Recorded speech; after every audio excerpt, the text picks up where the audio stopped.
Hello friends, आप सभी लोग का स्वागत है आपके एम्बिशन करियर एकेडमी में। आज हम एग्जामपुर कोचिंग के द्वारा जो यूपी पुलिस री एग्ज़ाम के लिए 10 प्रैक्टिस सेट निकाला गया था वॉल्यूम 2 के, आज उसके हम प्रैक्टिस नंबर 10वें को देखने वाले हैं, यानी लास्ट प्रैक्टिस सेट को देखने वाले हैं। और आज की क्लास में हम only GK GS plus Hindi के क्वेश्चन आंसर को कवर करने वाले हैं। तो चलिए हम अपने क्वेश्चन की तरफ बढ़ते हैं। तो चलिए, हमारा पहला क्वेश्चन दिया हुआ है, गोदान निम्नलिखित में से किस प्रसिद्ध लेखक द्वारा लिखा गया उपन्यास है। तो हमारा आंसर हो जाएगा गोदान जो है ये मुंशी प्रेमचंद्र जी द्वारा लिखा गया उपन्यास है। आंसर हमारा इसमें डी ऑप्शन सही हो जाएगा। चलिए, नेक्स्ट क्वेश्चन हमारा दिया हुआ है, निम्नलिखित में से कौन सा भारत का सर्वोच्च नागरिक पुरस्कार है। तो हमारा आंसर हो जाएगा भारत का सर्वोच्च नागरिक पुरस्कार जो है भारत रत्न है। आंसर हमारा ए ऑप्शन सही हो जाएगा। चलिए, नेक्स्ट क्वेश्चन दिया हुआ है, निम्नलिखित में से किस दिन को भारत में संविधान दिवस के रूप में मनाया जाता है। तो हमारा आंसर हो जाएगा इसमें 26 नवंबर को, जो कि भारत में संविधान दिवस के रूप में मनाया जाता है। आंसर हमारा इसमें सी ऑप्शन सही हो जाएगा। चलिए, नेक्स्ट क्वेश्चन दिया हुआ है, निम्नलिखित में किसमें लैक्टिक एसिड होता है। तो हमारा आंसर हो जाएगा दही में जो है कि लैक्टिक एसिड होता है। आंसर हमारा ए ऑप्शन सही हो जाएगा। नेक्स्ट क्वेश्चन दिया हुआ है, दशकीय जनगणना कराने की जिम्मेदारी निम्नलिखित में से किस मंत्रालय पर है। तो हमारा आंसर हो जाएगा दशकीय जनगणना कराने की जिम्मेदारी जो है ये गृह मंत्रालय के अंतर्गत आता है। ठीक है, ध्यान दीजिएगा। आंसर हमारा इसमें डी ऑप्शन सही हो जाएगा। क्वेश्चन हमारा दिया हुआ है, राष्ट्रीय मानवाधिकार आयोग का मुख्यालय निम्नलिखित में से कहाँ स्थित है। तो हमारा आंसर हो जाएगा राष्ट्रीय मानवाधिकार आयोग का मुख्यालय जो है ये नई दिल्ली में स्थित है। आंसर हमारा इसमें सी ऑप्शन सही हो जाएगा। चलिए, नेक्स्ट क्वेश्चन देते हैं, साइबर क्राइम की शिकायत दर्ज कराने के लिए हेल्पलाइन नंबर क्या है। तो हमारा आंसर हो जाएगा 1930 है। आंसर हमारा इसमें सी ऑप्शन सही हो जाएगा। चलिए, नेक्स्ट क्वेश्चन हम देखेंगे, उत्तर प्रदेश पुलिस की टैगलाइन क्या है। तो हमारा आंसर हो जाएगा उत्तर प्रदेश की टैगलाइन जो है कि सुरक्षा आपकी संकल्प, हमारा ये उत्तर प्रदेश का टैगलाइन है। आंसर हमारा इसमें बी ऑप्शन सही हो जाएगा। ये क्वेश्चन काफ़ी इंपॉर्टेंट है, इसे आप ध्यान दीजिएगा। चलिए, नेक्स्ट क्वेश्चन देखते हैं, आर्यभट्ट प्रेक्षण विज्ञान अनुसंधान संस्थान उत्तराखंड राज्य के निम्नलिखित में से किस जिले में स्थित है। तो हमारा आंसर हो जाएगा इसमें ये नैनीताल में स्थित है। आंसर हमारा इसमें सी ऑप्शन सही हो जाएगा। क्वेश्चन देखेंगे, G20 का पूर्ण रूप क्या है। तो G20 का पूर्ण रूप हमारा हो जाएगा ग्रुप ऑफ 20 हो जाएगा। आंसर हमारा ए ऑप्शन सही हो जाएगा।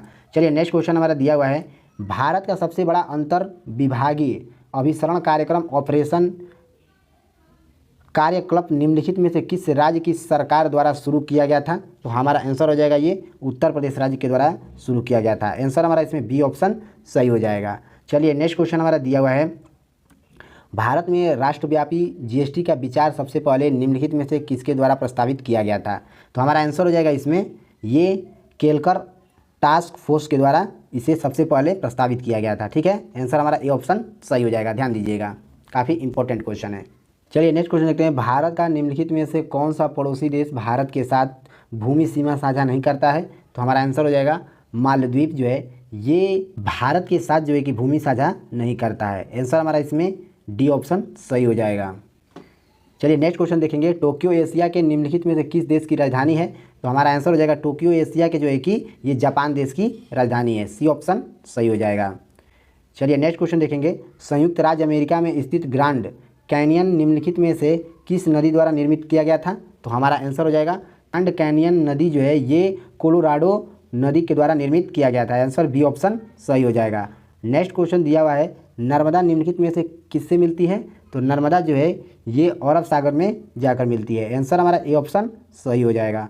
ये नेक्स्ट क्वेश्चन देखते हैं, उन गीतों के नाम बताएं जो राधा और कृष्ण दिव्य प्रेम का गुणगान करते हैं और विशेष रूप से ब्रज में लोकप्रिय हैं। तो हमारा आंसर हो जाएगा इसमें रसिया गीत का जो है कि राधा और कृष्ण दिव्य प्रेम का गुणगान करते हैं और ये विशेष रूप से ब्रज में लोकप्रिय है। आंसर हमारा इसमें डी ऑप्शन सही हो जाएगा। चलिए, नेक्स्ट क्वेश्चन हमारा दिया हुआ है, भारत का गवर्नमेंट ई मार्केट पोर्टल सार्वजनिक खरीद के लिए विश्व का कौन सा ई कॉमर्स प्लेटफॉर्म बना है। तो हमारा आंसर हो जाएगा ये प्रथम प्लेटफॉर्म बना है। आंसर हमारा ए ऑप्शन सही हो जाएगा। चलिए, नेक्स्ट क्वेश्चन हमारा दिया हुआ है, थंगका निम्नलिखित में से किस राज्य की सबसे लोकप्रिय कला है। तो हमारा आंसर हो जाएगा थंगकला जो है ये सबसे लोकप्रिय कला जो है कि ये सिक्किम राज्य की है। आंसर हमारा इसमें सी ऑप्शन सही हो जाएगा। चलिए, नेक्स्ट क्वेश्चन देखते हैं, निम्नलिखित में किसने संविधान के प्रत्येक पृष्ठ के किनारे बॉर्डर को डिजाइन किया था और इसे कलाकृतियों में सजाया था। तो हमारा आंसर हो जाएगा श्री नंदलाल बोस जी ने, जो कि संविधान के प्रत्येक पृष्ठ के किनारे बॉर्डर को डिजाइन किया और इसे कलाकृतियों में सजाया था। आंसर हमारा इसमें ये ऑप्शन सही हो जाएगा। काफ़ी इंपॉर्टेंट क्वेश्चन है, इसे आप ध्यान दीजिएगा। नेक्स्ट क्वेश्चन दिया हुआ है, भारत की किस कंपनी ने ट्रैक्टर व्यवसाय एवं संबंधित गतिविधियों को बंद करने का निर्णय लिया है? तो हमारा आंसर हो जाएगा फोर्स ट्रैक्टर ने, जो कि अभी हाल ही में भारत की ट्रैक्टर व्यवसाय एवं संबंधित गतिविधियों को बंद करने का निर्णय लिया है। आंसर डी ऑप्शन इसमें सही हो जाएगा। चलिए नेक्स्ट क्वेश्चन देखेंगे, 2016 के विमुद्रीकरण के समय निम्नलिखित में से कौन भारत के प्रधानमंत्री बने थे? तो हमारा आंसर हो जाएगा श्री नरेंद्र मोदी जी जो हैं, ये 2016 के विमुद्रीकरण के समय ये भारत के प्रधानमंत्री बने थे। ये ऑप्शन सही हो जाएगा। चलिए नेक्स्ट क्वेश्चन देखेंगे, प्रभावती गुप्त सम्राट के निम्नलिखित में से किस शासक की बेटी थी? तो हमारा आंसर हो जाएगा चंद्रगुप्त द्वितीय की ये बेटी थी। आंसर सी ऑप्शन सही हो जाएगा। नेक्स्ट क्वेश्चन देखते हैं, ऐसी अर्थव्यवस्था जिनमें निजी क्षेत्र और सरकार दोनों हो, निम्नलिखित में से ये क्या कहलाती हैं? तो ये जो है कि मिश्रित अर्थव्यवस्था कहलाती हैं। आंसर डी ऑप्शन सही हो जाएगा। चलिए नेक्स्ट क्वेश्चन देखते हैं, भारतीय राष्ट्रीय आंदोलन की निम्नलिखित में से किस घटना के बाद रविंद्रनाथ टैगोर ने अपना दर्द और गुस्सा व्यक्त किया था और अपनी नाइटहुड की त्याग कर दिया था? तो हमारा आंसर हो जाएगा जलियांवाला बाग नरसंहार के कारण जो है कि भारतीय राष्ट्रीय आंदोलन के बाद रविंद्रनाथ टैगोर ने अपना दर्द और गुस्सा व्यक्त किया और अपनी नाइटहुड त्याग दिए थे। आंसर हमारा इसमें ये ऑप्शन सही हो जाएगा, जलियांवाला बाग नरसंहार। ठीक है, चलिए नेक्स्ट क्वेश्चन देखेंगे, नीली क्रांति निम्नलिखित में से किससे संबंधित है? तो नीली क्रांति जो है ये मत्स्य पालन से संबंधित है। ठीक है, सी ऑप्शन सही हो जाएगा इसमें। चलिए नेक्स्ट क्वेश्चन दिया हुआ है, खाद्य और कृषि संगठन ने अंतर्राष्ट्रीय बाजरा वर्ष 2023 का समापन समारोह निम्नलिखित में से किस शहर में आयोजित किया गया था? तो हमारा आंसर हो जाएगा रोम देश में जो है कि अंतर्राष्ट्रीय बाजरा वर्ष 2023 का समापन समारोह जो है कि रोम शहर में आयोजित किया गया था। आंसर हमारा इसमें बी ऑप्शन सही हो जाएगा। थोड़ी अगर आप लोग को मेरी आवाज़ धीरे सुनाई दे रही होगी तो उसके लिए हम क्षमा चाहते हैं, क्योंकि थोड़ी मेरी तबीयत ख़राब है, तो आप साउंड को लेकर थोड़ी सी एडजस्ट कर लीजिएगा। ठीक है, चलिए हम नेक्स्ट क्वेश्चन की तरफ बढ़ते हैं। मेरा तबीयत ख़राब रहने के बाद भी मैं आप लोग को समय पर क्लास देने की कोशिश करता हूँ। ठीक है, तो आप लोग की भी थोड़ी सी जिम्मेवारी बनती है, तो जल्दी जल्दी क्लास को शेयर कर दीजिए ग्रुप में। चलिए हम नेक्स्ट क्वेश्चन की तरफ बढ़ते हैं। नेक्स्ट क्वेश्चन देखते हैं, हाल ही में द टाइम्स ग्रुप द्वारा किसे प्रतिष्ठित टाइम्स पावर आइकन 2024 पुरस्कार प्रदान किया गया है? तो हमारा आंसर हो जाएगा अभी हाल ही में द टाइम्स ग्रुप द्वारा जो है कि टाइम्स पावर आइकन 2024 का पुरस्कार जो है कि ये विजय जैन को प्रदान किया गया है। आंसर ए ऑप्शन सही हो जाएगा। चलिए नेक्स्ट क्वेश्चन दिया हुआ है, एशियन ट्रैक साइकिलिंग चैंपियनशिप 2024 में भारत को कितने पदक प्राप्त हुए हैं? तो हमारा आंसर हो जाएगा इसमें एशियन ट्रैक साइकिलिंग चैंपियनशिप 2024 में भारत को कुल 18 पदक प्राप्त हुए हैं। आंसर हमारा बी ऑप्शन इसमें सही हो जाएगा।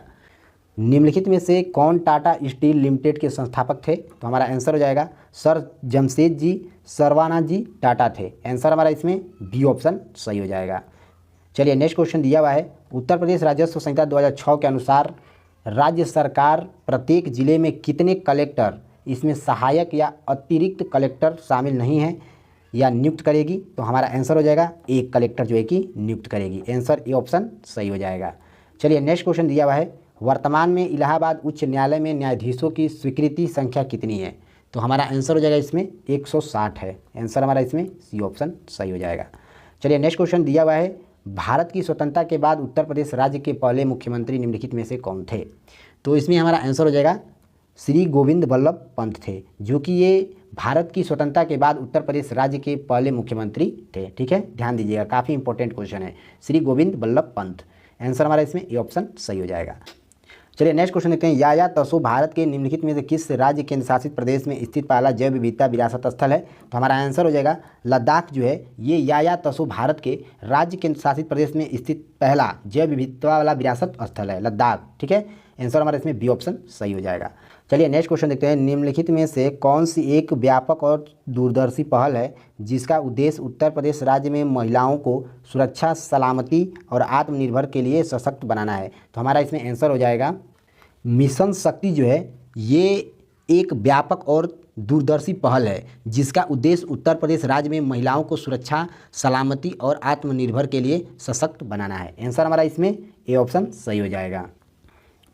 चलिए नेक्स्ट क्वेश्चन दिया हुआ है, उत्तर प्रदेश की राज्य सीमा निम्नलिखित में से किस राज्य की सीमा को नहीं छूती है? तो हमारा आंसर हो जाएगा तेलंगाना राज्य जो है ये उत्तर प्रदेश की राज्य सीमा को नहीं टच करती है। आंसर हमारा ए ऑप्शन सही हो जाएगा।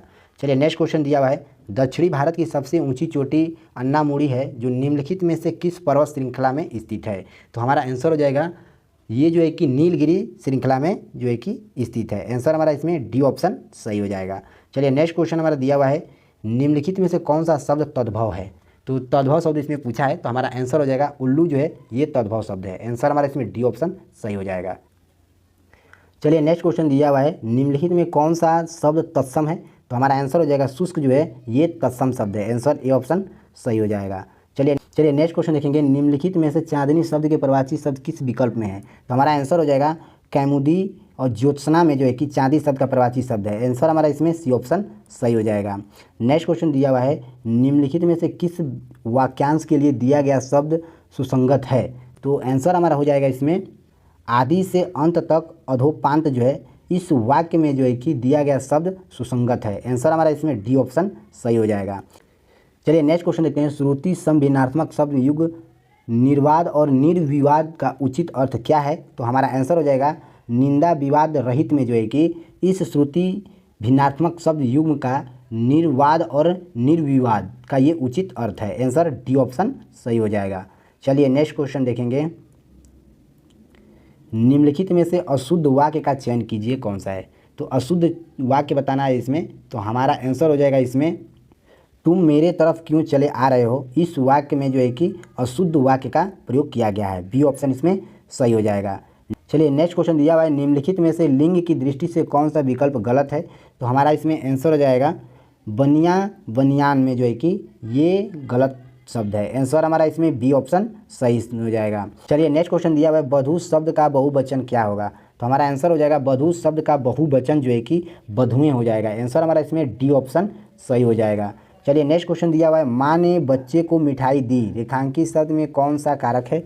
तो माँ ने बच्चे को मिठाई दी इस वाक्य में जो है कि संप्रदान कारक का प्रयोग किया गया है। आंसर डी ऑप्शन सही हो जाएगा। चलिए नेक्स्ट क्वेश्चन दिया हुआ है, भौतिकी शब्द में कौन सा प्रत्यय है। तो भौतिकी शब्द में जो है कि ई प्रत्यय लगा हुआ है। आंसर हमारा इसमें बी ऑप्शन सही हो जाएगा।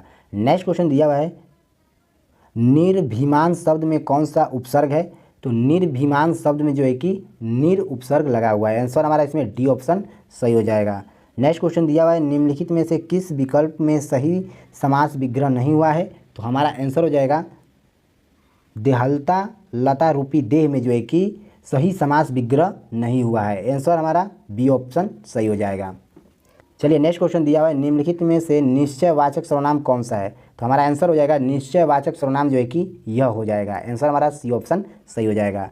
नेक्स्ट क्वेश्चन दिया हुआ है, कविश्वर का संधि विच्छेद क्या है। तो कविश्वर का संधि विच्छेद जो है कि आंसर हो जाएगा कवि धन ईश्वर हो जाएगा। आंसर हमारा इसमें बी ऑप्शन सही हो जाएगा। चलिए नेक्स्ट क्वेश्चन दिया हुआ है, क्या कोई तारे गिन सकता है वाक्य में किस चिन्ह का प्रयोग हुआ है। तो हमारा आंसर हो जाएगा इसमें क्या कोई तारे गिन सकता है इस वाक्य में जो है कि प्रश्न सूचक चिन्ह का प्रयोग किया गया है। आंसर डी ऑप्शन सही हो जाएगा। चलिए नेक्स्ट क्वेश्चन हमारा दिया हुआ है, ईमानदार शब्द में कौन सा विशेषण है। तो ईमानदार शब्द में जो है कि गुणवाचक विशेषण का प्रयोग किया गया है। आंसर सी ऑप्शन सही हो जाएगा। नेक्स्ट क्वेश्चन दिया हुआ है, निम्न में से सकर्मक क्रिया का उदाहरण कौन सा है। तो इसमें से सकर्मक क्रिया का उदाहरण हो जाएगा हमारा रमेश ने खिलौने खरीदे। इस वाक्य में जो है कि सकर्मक क्रिया का प्रयोग किया गया है। आंसर हमारा बी ऑप्शन सही हो जाएगा। क्वेश्चन देखते हैं, गाय मीठा दूध देती है, यह वाक्य किस काल का है। तो हमारा आंसर हो जाएगा गाय मीठा दूध देती है, यह सामान्य वर्तमान काल का हो जाएगा। आंसर हमारा इसमें ए ऑप्शन सही हो जाएगा। चलिए नेक्स्ट क्वेश्चन देखेंगे, उमा से पढ़ा नहीं जाता वाक्य में कौन सा वाक्य है। तो उषा से पढ़ा नहीं जाता इस वाक्य में जो है कि भाववाच्य का प्रयोग किया गया है। आंसर हमारा इसमें सी ऑप्शन सही हो जाएगा। चलिए नेक्स्ट क्वेश्चन दिया हुआ है, कान पर जूं न रेंगना मुहावरे का अर्थ निम्नलिखित में से कौन सा है। तो कान पर जूं न रेंगना मुहावरे का सही अर्थ हो जाएगा कुछ असर न होना। आंसर सी ऑप्शन सही हो जाएगा। चलिए नेक्स्ट क्वेश्चन दिया हुआ है, आकर्षण का विलोम शब्द क्या होगा। तो आकर्षण का विलोम शब्द जो है कि अनाकर्षण हो जाएगा। आंसर हमारा इसमें सी ऑप्शन सही हो जाएगा। चलिए नेक्स्ट क्वेश्चन दिया हुआ है, सब और विपत्ति का होना इस अर्थ के लिए सही लोकोक्ति निम्नलिखित में से कौन सी है। तो हमारा आंसर हो जाएगा सब और विपत्ति का होना इस अर्थ के लिए सही लोकोक्ति का अर्थ जो है कि हमारा आंसर हो जाएगा आगे कुआं पीछे खाई हो जाएगा। आंसर हमारा ए ऑप्शन सही हो जाएगा। चलिए नेक्स्ट क्वेश्चन दिया हुआ है, शांत रस का अस्थायी भाव क्या होगा। तो शांत रस का अस्थायी भाव जो हो जाएगा निर्वेद हो जाएगा। आंसर हमारा इसमें डी ऑप्शन सही हो जाएगा। नेक्स्ट क्वेश्चन दिया हुआ है, शिल्पगत आधार पर दोहे से उल्टा छंद कौन सा है? तो शिल्पगत आधार पर दोहे से उल्टा छंद जो है कि हमारा इसमें सोरठा हो जाएगा। आंसर हमारा सी ऑप्शन सही हो जाएगा। चलिए नेक्स्ट क्वेश्चन दिया हुआ है, रहीमन पानी राखिए बिन पानी सब सुन, पानी गए न उभरे मोती मानुष चुन। इस पंक्ति में कौन सा अलंकार है? तो इसमें जो है कि श्लेष अलंकार का प्रयोग किया गया है। आंसर हमारा ए ऑप्शन सही हो जाएगा। नेक्स्ट क्वेश्चन देखते हैं, निम्नलिखित में से कौन सा शब्द अनेकार्थी शब्द के भेद से संबंध नहीं है? तो हमारा आंसर हो जाएगा इसमें मूल्य जो है ये शब्द जो है कि अनेकार्थी शब्द के भेद से संबंध नहीं है। आंसर हमारा डी ऑप्शन सही हो जाएगा। चलिए नेक्स्ट क्वेश्चन हमारा दिया हुआ है, गद्यांश के क्वेश्चन दिए हुए हैं, तो हम गद्यांश को नहीं पढ़ेंगे, हम गद्यांश के डायरेक्ट क्वेश्चन पे चलते हैं। जिन लोगों को गद्यांश पढ़ना होगा वो टेलीग्राम ग्रुप ज्वाइन कर लें हमारा, जिसका लिंक टेलीग्राम का इसी वीडियो के डिस्क्रिप्शन में दिया हुआ है, वहाँ से आप टेलीग्राम ज्वाइन कर सकते हैं और वहाँ से इसको PDF को ले सकते हैं। वहाँ से गद्यांश के क्वेश्चन, रीजनिंग के क्वेश्चन और मैथ के क्वेश्चन आप कर सकते हैं, वहाँ पर PDF ऑलरेडी दे दिया गया है। तो चलिए हम गद्यांश के डायरेक्ट क्वेश्चन पे चलते हैं। तो गद्यांश के अनुसार क्वेश्चन कह रहा है कि गद्यांश का उचित शीर्षक दीजिए, क्या होगा? तो गद्यांश का उचित शीर्षक जो है कि हमारा आंसर हो जाएगा महात्मा गांधी के श्रम संबंधी विचार। आंसर हमारा इसमें सी ऑप्शन सही हो जाएगा। क्वेश्चन दिया हुआ है, समस्त का पर्यायवाची शब्द क्या है? तो समस्त का पर्यायवाची शब्द जो है कि संपूर्ण हो जाएगा। आंसर ए ऑप्शन सही हो जाएगा। चलिए नेक्स्ट क्वेश्चन देखेंगे, महात्मा गांधी का समस्त जीवन दर्शन श्रम सापेक्ष था, आशय स्पष्ट कीजिए, क्या होगा? तो हमारा आंसर हो जाएगा इसमें महात्मा गांधी के सभी विचार श्रम पर आधारित थे। आंसर हमारा इसमें बी ऑप्शन सही हो जाएगा। चलिए नेक्स्ट क्वेश्चन दिया हुआ है, गद्यांश के आधार पर चोर की परिभाषा क्या है? तो गद्यांश के आधार पर चोर की परिभाषा जो है हमारा आंसर हो जाएगा इसमें बिना श्रम भोजन करना हो जाएगा। आंसर सी ऑप्शन सही हो जाएगा। चलिए नेक्स्ट क्वेश्चन दिया हुआ है, गांधी जी पापी किसे मानते थे? तो गांधी जी जो है कि पापी श्रम न करने वाले को मानते थे। आंसर हमारा डी ऑप्शन इसमें सही हो जाएगा। चलिए नेक्स्ट क्वेश्चन दिया हुआ है, पंचवटी निम्नलिखित में से किसकी रचना है? तो पंचवटी जो है ये मैथिली शरण गुप्त की ये रचना है। आंसर हमारा इसमें डी ऑप्शन सही हो जाएगा। एक बार फिर से बता दे रहे हैं आपको कि मेरी तबीयत थोड़ी ख़राब चल रही है, तो साउंड आप थोड़ा सा एडजस्ट कर लीजिएगा। आप लोग के पास थोड़ा धीरे मेरी साउंड जा रही होगी, तो ठीक है, उसके लिए हम आपसे क्षमा चाहते हैं। चलिए नेक्स्ट क्वेश्चन की तरफ हम बढ़ते हैं, नीरजा कृत्य निम्नलिखित में से किसकी है? तो नीरजा कृत्य जो है ये महादेवी वर्मा जी की ये कृति है। आंसर हमारा इसमें ए ऑप्शन सही हो जाएगा। चलिए नेक्स्ट क्वेश्चन दिया हुआ है, हिंदी भाषा किस भाषा से उत्पन्न हुई है? तो हिंदी भाषा जो है ये अपभ्रंश भाषा से उत्पन्न हुई है। आंसर हमारा इसमें डी ऑप्शन सही हो जाएगा। चलिए नेक्स्ट क्वेश्चन हमारा दिया हुआ है, वह बिल्कुल थक गया, इस वाक्य में कौन सा क्रिया विशेषण है? तो वह बिल्कुल थक गया इस वाक्य में जो है कि परिणामवाचक क्रिया विशेषण का प्रयोग किया गया है। आंसर हमारा इसमें सी ऑप्शन सही हो जाएगा। नेक्स्ट क्वेश्चन दिया हुआ है, निम्नलिखित में से मृदु शब्द का पर्यायवाची शब्द कौन सा नहीं है? तो इसमें से मृदु शब्द का पर्यायवाची शब्द जो है कि कुल में नहीं किया गया है। आंसर हमारा इसमें डी ऑप्शन सही हो जाएगा। चलिए नेक्स्ट क्वेश्चन दिया हुआ है, श्रुति सम भिन्नात्मक शब्द युग्म दिन दिन का सही अर्थ निम्नलिखित में से कौन सा है? तो हमारा आंसर हो जाएगा श्रुति सम भिन्नात्मक शब्द युग्म में जो है कि दिन दिन का सही अर्थ जो है कि दिवस और गरीब हो जाएगा। आंसर हमारा इसमें डी ऑप्शन सही हो जाएगा। चलिए नेक्स्ट क्वेश्चन देखते हैं, आंखों के सामने वाक्यांश के लिए निम्नलिखित में से सही शब्द क्या होगा? तो हमारा आंसर हो जाएगा आंखों के सामने वाक्यांश के लिए निम्नलिखित में से सही शब्द जो है कि हमारा प्रत्यक्ष हो जाएगा। आंसर हमारा बी ऑप्शन इसमें सही हो जाएगा। तो चलिए फ्रेंड्स, यहाँ पर हमने एग्जामपुर कोचिंग के द्वारा जो 10 प्रैक्टिस सेट निकाला गया था वॉल्यूम 2 के यूपी पुलिस री एग्ज़ाम के लिए, तो उसके आज हम 10 के 10 सेट को जो है कि सॉल्व कर चुके हैं। यहाँ पर हमने सारा ख़त्म करा दिया।